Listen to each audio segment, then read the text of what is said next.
Assalamualaikum warahmatullahi wabarakatuh.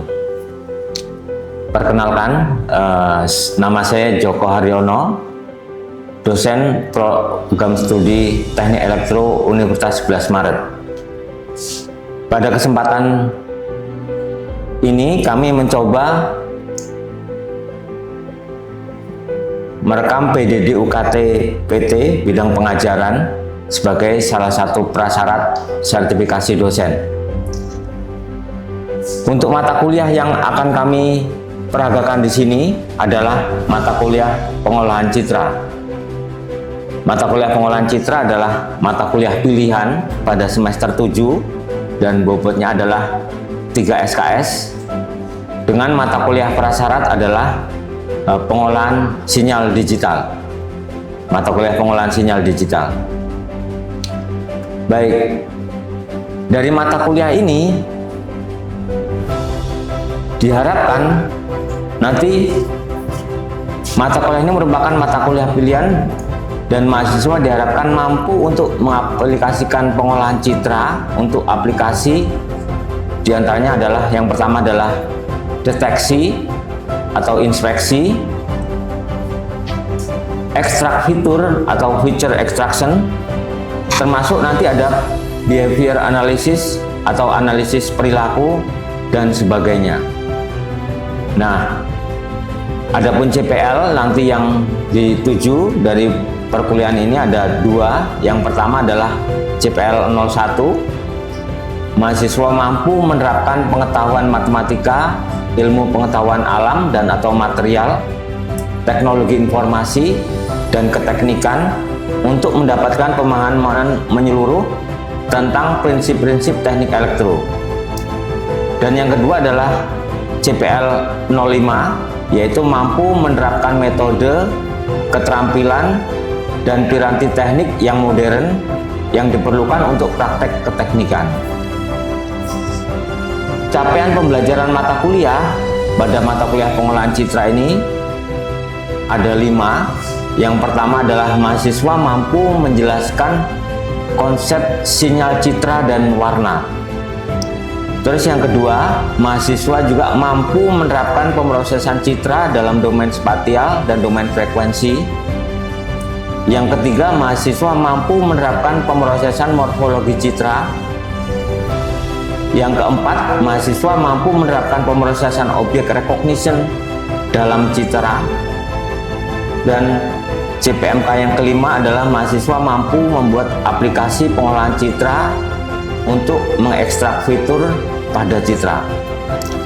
Dan bahan-bahan subjek yang akan kita bahas diantaranya nanti adalah dasar citra digital, pengolahan citra dalam domain spasial, pengolahan citra dalam domain frekuensi, pengolahan morfologi citra, pengolahan warna citra, segmentasi citra, pengenalan objek,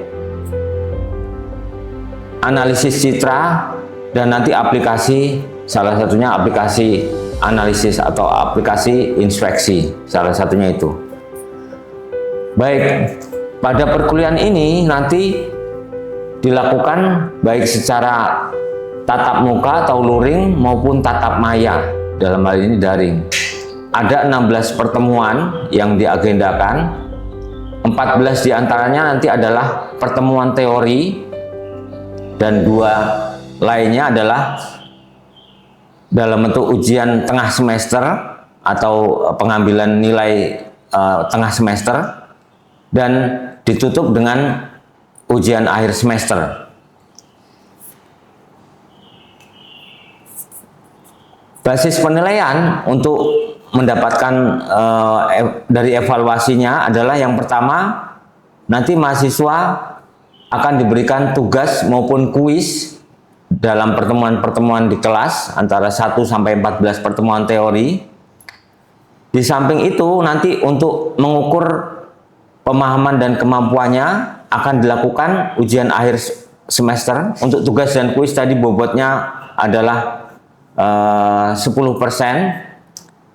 Terus ujian tengah semester untuk mengetahui pemahaman terhadap teori, bobotnya sebesar 20%, dan ujian akhir semester untuk mengetahui pemahaman mahasiswa secara keseluruhan dari awal sampai akhir, bobotnya juga nanti 20%, dan juga ada evaluasi project, atau di sini adalah project based method. Dan project ini nanti mahasiswa diminta untuk membuat prototype atau simulasi atau aplikasi yang mendemonstrasikan implementasi dari pengolahan citra, dan kita berikan bobot dalam hal ini adalah 40%. Jadi total bobot adalah 100%. Buku referensi yang bisa digunakan oleh mahasiswa yaitu Digital Image Processing karya Rafael C. Gonzalez,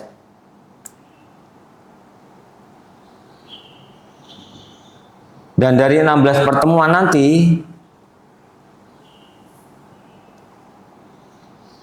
sebagaimana yang sudah kami jelaskan di depan tadi, bahwa 14 diantaranya nanti adalah teori, sekaligus nanti mahasiswa diminta untuk menyusun proyek finalnya atau proyek akhirnya. Baik, untuk mengoptimalkan evaluasi, maka pada pertemuan ke-15 nanti mahasiswa diminta untuk mempresentasikan proyek akhirnya sebagai bukti bahwa mahasiswa telah memahami dan bisa mengimplementasikan mata kuliah pengolahan citra dalam bentuk sebuah aplikasi, simulasi maupun prototipe dari aplikasi deteksi objek atau rekognisi objek. Baik, untuk lebih tahu lebih dalam proses perkuliahan, kami akan mengajak untuk menyaksikan secara langsung video rekaman, terutama pada pertemuan ke-13 yaitu tentang analisis citra. Mari kita sama-sama saksikan pertemuan itu di kelas. Selamat pagi. Baik, Assalamualaikum warahmatullahi wabarakatuh. Waalaikumsalam warahmatullahi wabarakatuh. Seperti biasa ya, kalau di elektro kita coba tes yel-yelnya dulu nih. Biasa elektro, hebat saya bisa ya. Oke. Elektro, Hebat, saya bisa. Oke. Baik, kita masih di mata kuliah pengolahan citra. Pada kesempatan ini kita akan lanjutkan pertemuan kita. Kalau pada sesi 1 sampai sesi 11 lalu kita sudah bicara mengenai bagaimana citra itu diproses, mulai dari pertama adalah proses filtering atau proses untuk memperbaiki citra atau melakukan penapisan terhadap citra. Kita juga sudah mencoba mengekstrak fitur-fitur pada citra. Lalu dari fitur-fitur itu kita bisa juga mencoba menganalisis apakah citra tersebut mengandung objek tertentu, bisa manusia, bisa kendaraan, atau juga bisa dalam bentuk bangunan, gedung, bahkan mungkin jalan raya, garis marka jalan, termasuk di dalamnya ada komponen-komponen seperti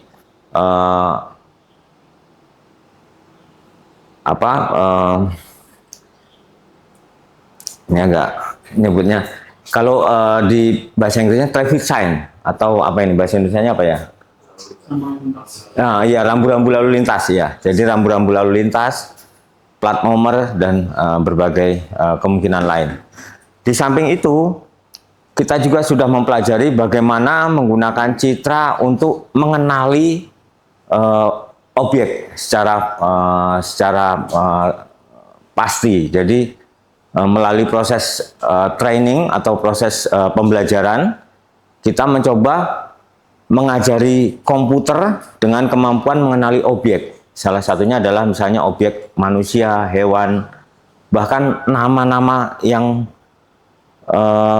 dilabelkan di situ bisa dikenali. Misalnya Mas, ini adalah Mas Roisa, ini adalah Mas Hafid, dan juga teman-teman yang lainnya. Nah, pada kesempatan ini kita mencoba menggunakan data-data deteksi, rekognisi untuk menganalisis. Jadi dalam pengolahan citra, kita bisa melihat katakanlah barisan-barisan atau deretan dari gambar-gambar itu bisa menginformasikan salah satunya adalah objek tersebut dalam posisi apa dan kita ingin mau melakukan apa. Nah, salah satunya adalah nanti kita akan bahas di sini dalam analisis citra. Baik. Saya punya sebuah video yang menurut saya video ini cukup menarik. Ada sekelompok atau beberapa orang yang mencoba menyeberang jalan ini. Nah, ini kalau lampu berubah dari hijau menjadi merah, maka pejalan kaki bisa menyeberang ya. Nah, perhatikan orang yang diberi tanda panah. Kira-kira nanti akan menyeberang atau tidak? Tidak. Karena?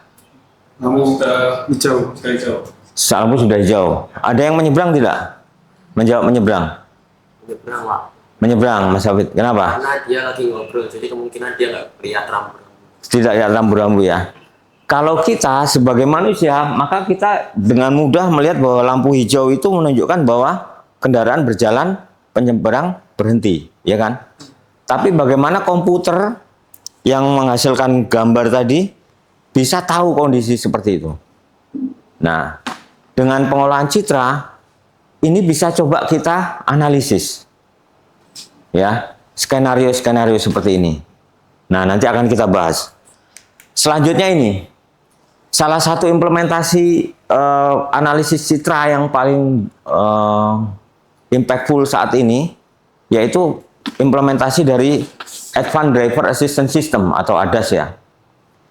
Pada ADAS, sebetulnya komputer coba digantikan oleh, driver coba digantikan oleh komputer. Nah, dengan demikian maka pengalaman driver itu coba akan ditanamkan ke dalam komputer.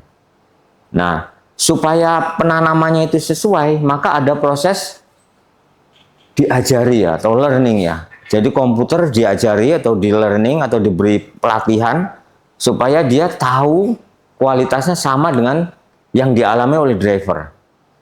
Nah, ini salah satunya adalah bagaimana kita mengambilkan otak driver tadi untuk dipelajari oleh komputer. Nah, contohnya seperti ini. Seandainya driver dihadapkan dengan sebuah gambar di sebelah kiri, original image ini, kira-kira nanti driver itu merasakan bahwa tingkat kesulitan yang paling tinggi itu bagaimana? Bagian mana yang nanti hilang dari gambar? Ini tujuannya adalah menunjukkan bahwa ternyata atensi atau perhatian driver itu paling banyak di mana? Ya, yang pertama adalah di bagian kepalanya, jadi tidak tahu ibu ini menengok kemana. Yang kedua di bagian kakinya, apakah dia sedang berjalan atau dia sedang berdiri standing biasa, atau bagian lalu lintas yang di sebelah kiri. Kalau driver kalau di Amerika sebelah kanan ya, lalu lintas di sebelah kirinya ditutup, sehingga dia tidak bisa mengetahui ibu ini nanti nyebrang atau tidak karena lalu lintasnya tidak tahu sedang padat atau tidak. Atau yang terakhir, bagian pedestrian itu ditutup. Driver kira-kira mana yang dia akan bisa melangkah lebih percaya diri, ya? Baik, kira-kira yang mana ini? Kalau posisi seperti ini, yang menurut rekan-rekan, driver itu merasa paling kesulitan atau kesulitannya lebih tinggi dari yang lain. Bagian mana yang hilang? Kedua, B, kakinya hilang ya. Kakinya tidak ditunjukkan. Alasannya kenapa, Mas? Mungkin kalau dari kepala mungkin kan nggak melihat ke kanan aja ya Pak ya, tapi bisa aja dia berhenti. Tapi kalau mati kan mungkin tetap jalan ya Pak. Lebih Jadi- karena ke itu sih Pak refleksnya. Refleksnya, Di ya. kepala maupun kaki kan lebih ke kepala. Kalau kaki Oke, refleks dari pejalan kakinya ya. Oke, ada yang lain selain B? Atau semua setuju dengan B? Setuju? Benar, tidak ada yang lain? Gimana Mas Hafid? Kayaknya ragu-ragu ini. Hah? Setuju? Ternyata kepala itu menurut driver hal yang membuat dia dilema ya. Jadi kalau driver itu melintasi sekumpulan pejalan kaki dan di situ pejalan kakinya tidak perhatian dengan mobilnya, dia pasti khawatir, wah nanti orang-orang ini tahu-tahu nyebrang ketabrak. Jadi perhatian pejalan kaki terhadap kendaraan di sekitarnya itu menurut driver menjadi hal yang menyulitkan buat dia. Tapi seandainya orang berjalan cepat tapi sudah memperhatikan, pasti dia akan mengurangi kecepatan, ya kan? Dinamika lalu lintas di seberang sebelah kiri itu juga mempersulit. Artinya apa? Kalau kita tidak tahu orang itu kan pejalan kaki mau nyebrang kan kita jadi kesulitan. Ya. Nah, jadi ini rankingnya kurang lebih seperti itu. Satu adalah kepalanya, kedua adalah dinamika di jalan rayanya sendiri, dilanjutkan dengan karakteristik pejalan kaki. Ini leg, ini kaki ini ternyata masih di urutan ke 1, 2, 3, 4, 5. Ya, 5. Ya. Jadi ini survei beneran ini oleh Smith ini ya, tahun 2009. Dan ini sudah dipublikasikan. Baik, sekarang kita lihat implementasinya langsung ya. Jadi ADAS tadi atau analisis citra dalam video itu sangat membantu. Salah satunya adalah mengimplementasikan Advanced Driver Assistance System, karena manusia itu mempunyai kecenderungan lelah ya, tapi komputer itu mau bekerja 24 jam kali 7 365 hari dia tidak punya kecenderungan menurun secara performanya. Nah, sehingga dengan melengkapi kendaraan itu dengan ADAS, harapannya yang menjadi kelemahan manusia itu bisa dikurangi, yaitu komputer yang dia bisa membantu menganalisis gambar yang berasal dari kamera CCTV atau kamera yang ditempel di kendaraan tadi. Nah, ini supaya kejadian sebelah kiri ini terhindari, yaitu kereta api menabrak mobil pribadi, misalnya itu ya. Nah, ini salah satu implementasi ADAS yang sudah diterapkan oleh Mercedes-Benz, yaitu untuk mengendalikan kendaraan dia menggunakan lane keeping, yaitu dengan menjaga mobil ada di dalam koridor yang tepat atau lane yang tepat. Lalu di dalam lane tadi objek yang melintas dilakukan analisis. Nah, salah satunya ini ya. Nah, kalau ada orang yang menyeberang dan dia masuk ke dalam area forward dari kendaraan, maka kendaraan itu diatur sepenuhnya oleh komputer. Artinya kalau objek itu masuk ke dalam area berbahaya, maka seandainya digas sekalipun tadi, maka mobil akan tetap mengerem. Karena ini sudah dalam kontrol komputer tadi, ya. Oke. Nah, pada kuliah hari ini kita akan mencoba mengekstrak video berdasarkan data-data yang pernah kita peroleh. Yang pertama adalah andaikan ini kita punya video tentang orang yang akan menyeberang di jalan raya. Yang pertama, kita sudah punya metode untuk mendeteksi objeknya tadi ya. Jadi objek ini terdeteksi. Setelah terdeteksi, kita juga bisa mengestimasi jaraknya dengan kendaraan kita. Ini juga dengan pengolahan citra ya. Lalu, karena dia sifatnya adalah sekuensial atau deretan gambar, maka dia juga bisa kita estimasi pergerakan objek tadi atau orang tadi, sehingga kecepatannya bisa diturunkan. dari deretan gambar. Ya, kamera itu punya kecepatan frame per second, sedangkan objeknya punya kecepatan bisa dalam bentuk meter per second. Jadi ada proses perubahan dari frame per second menjadi meter per second tadi, atau jarak. Jadi dari pixel yang ada di sini dirubah menjadi ukuran nyata, yaitu dengan meter per second. Dan juga kita punya kecepatan kendaraan kita sendiri, kecepatan mobil ya. Satu lagi adalah ternyata objek ini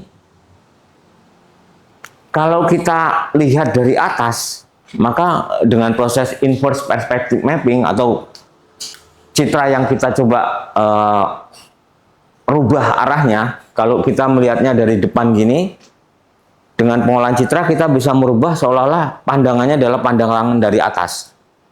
Bird eye view. Bagaimana kita melihat orang, objek yang ada di bawah dari atas. Nah, maka dari situ kita juga bisa tahu arahnya ini.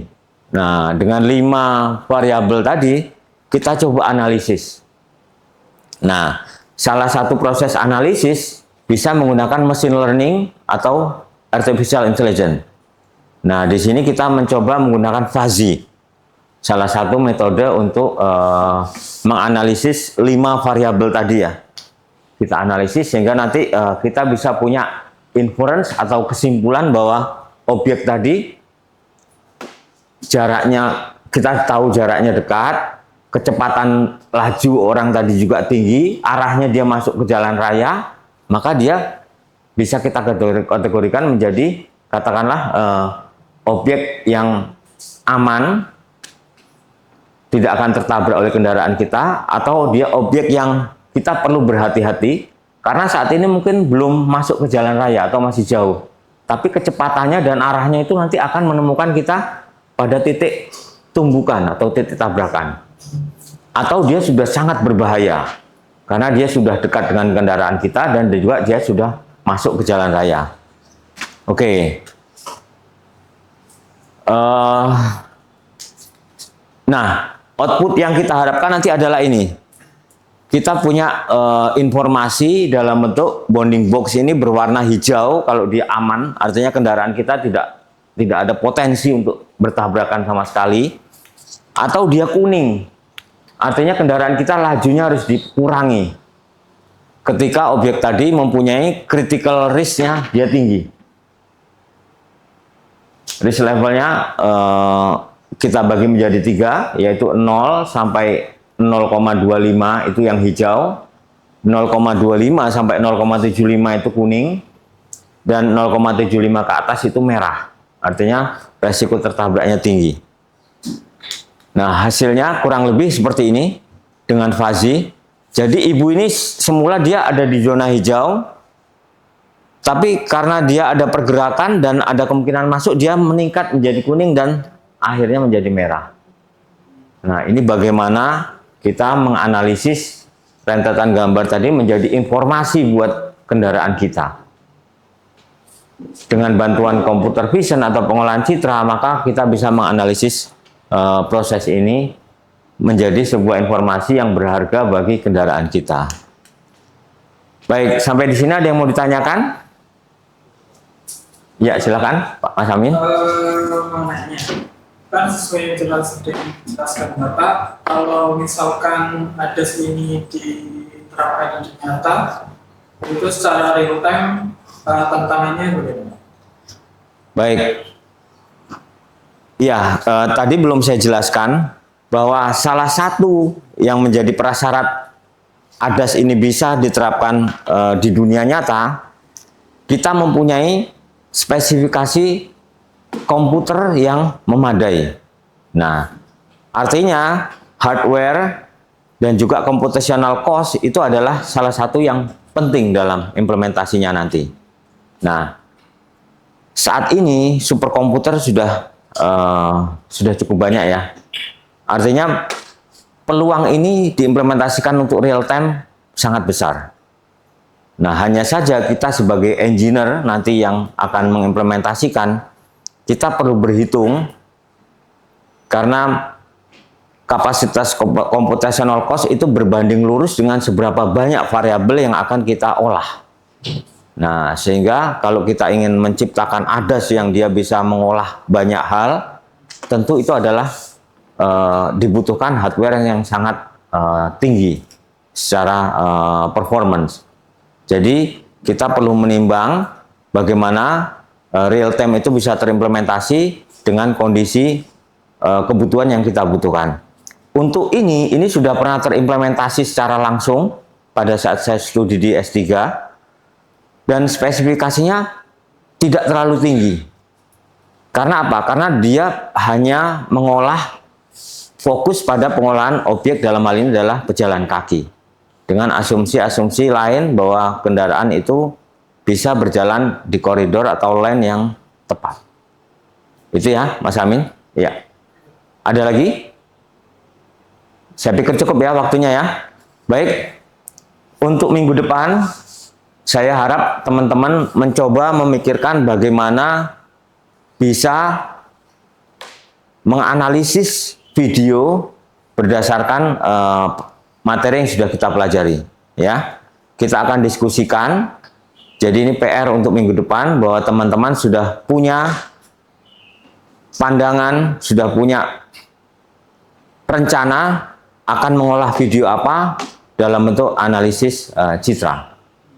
Baik, saya pikir cukup pertemuan kita hari ini. Terima kasih. Kita akan bertemu lagi minggu depan dalam kesempatan yang sama. Saya tutup dengan yel-yel. Elektro. Saya bisa. Terima kasih. Assalamualaikum warahmatullahi wabarakatuh. Waalaikumsalam.